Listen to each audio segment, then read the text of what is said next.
a lot of countries, a lot of companies have seen the writing on the wall for a while. And whether it was because of COVID disruptions or Trump or now the Biden subsidies, whatever it happened to be, the descent into narcissistic nationalism, people have been backing away. Labor costs are a big piece of that too, with different speeds from different starting points with different exposures. But the writing on the wall has been absorbed by everyone in the international business community, with the exception of Apple. Yeah. Now, about a year ago, Apple did start relocating, or maybe a year and a half ago now, did start relocating like the AirPods manufacturing to Vietnam. And that was the first thing, the first product that they had that they actually decided, maybe we shouldn't put it all in China. So they are the last company to come to the conclusion that there might be a problem. Yeah. Now, in Apple's defense, the very concept of globalization is underwritten by the American Security Order. And the Americans have never said flat out that they're done. It's just kind of been a bit by bit retreat. But now that it's more obvious, and now that the Biden administration is codifying Trump's policies, and now that labor costs in China are so high, and now that the Chinese government is actually criminalizing the act of owning data by private corporations, that's a new one this month. That was delicious. Apple is realizing that, maybe we shouldn't have 91% of our supply chain steps involved in China in some way. No matter how fast they relocate at this point, they can't get out fast enough, because an iPhone is a lot like a car, where if you miss one of those pieces, you just have a paperweight.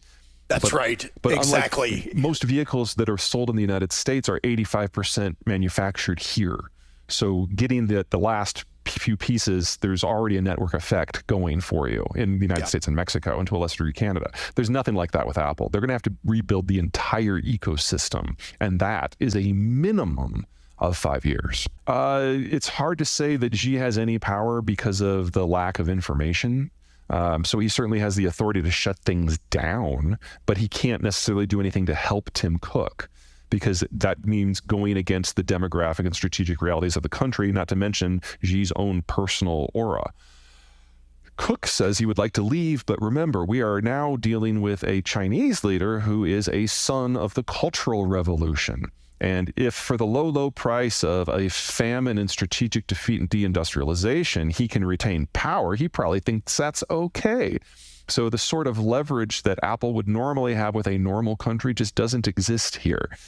This was probably a conversation among people who were desperate in their own ways, who realized the person across the desk really couldn't do much to help them out. Just the capacity for mayhem. Yeah, and there's plenty of that. Yeah. There's one slightly less bad aspect to that. Those Foxconn facilities, for the most part, this is an overgeneralization, but for the most part, they're assembly facilities as opposed to manufacturing facilities. And that means of those 91% of the supply chain steps, a lot of them, various parts come to China are assembled into another part, which is then sent out and incorporated in another part. That goes over and over and over again. So assembly, while a critical part of the manufacturing process, is a little bit simpler. I won't say easy, but simpler to replace somewhere else. The problem we're going to have, not just with the iPhones and cellular, but electronics in general, is that the Chinese for the last 20 years have provided fingers and eyes for the assembly process, as opposed to going an automation route. Because the numbers have been there, they've been there in volume, and the security environment has allowed them to be co-located with a lot of these manufacturing facilities. If we lose that, there is no singular place anywhere else in the world that has that number of fingers and eyes at scale. India doesn't have the quality control, and they're not all in the same infrastructure. Mexicans are too skilled. So we're going to have to assemble in a different way than we have in the past. I would just warn you, before you short China, the other side has to survive for you to profit from the short. It has been the fate of most stock markets throughout history to go to zero. It is only in the globalized order that the luxury of shorting things has existed. We're going to be going back to a little bit older of a system. Oh, and that's demographics as well.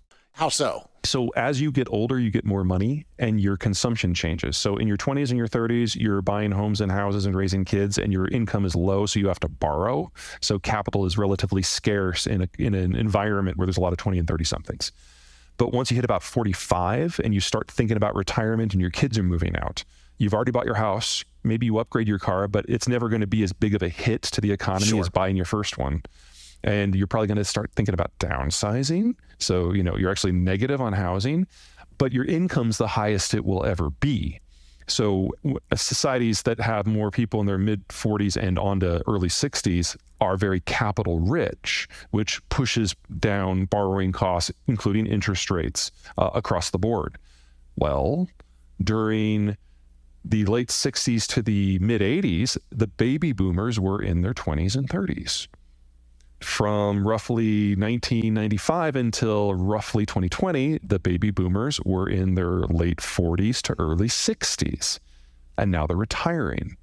So we've gone through, in this globalization period, one of the most capital tight environments we've ever had, followed by one of the most capital rich environments we've ever known. And now we're on the verge of mass retirement, where all the money goes away again. Isn't only available in smaller volumes, it has to support a massive and growing retirement environment.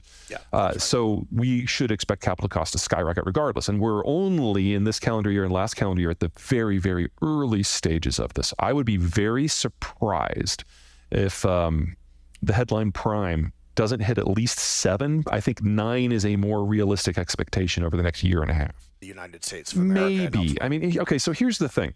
When capital is cheap, things like tech do really well because they require a lot of young people who are wired together to do things that haven't been done before, to invent new processes, to prototype, to operationalize, then ultimately to implement. We've been in that environment since 1995, and it's been great for tech overall. But now that the 20s and 30s are not available in the same numbers, labor costs are going up. Now that the baby boomers are retiring, labor costs are going up more, capital availability is going down. So tech was always going to crash. That was always hardwired in.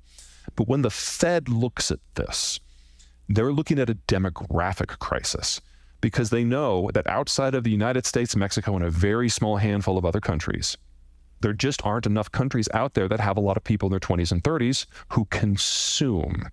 Well, what is monetary policy if not a set of tools to regulate consumption? So either encourage or discourage. That's your choice, right? Looking at the current environment, like, is Silicon Valley in trouble? Yeah, that was going to happen anyway. Do we have some banks under pressure? Yes, the most vulnerable ones are linked to Silicon Valley. That's not a surprise. Do we have tools to deal with the rest of the banking environment? Yes. Will they be enough? We're going to find out. Yeah. But it's not an unknown for them. What the unknown for them is if they don't get enough conventional monetary policy tools, interest rates, in their back pocket soon enough, forget this potential recession. We just exited the last period ever of global demographically led growth.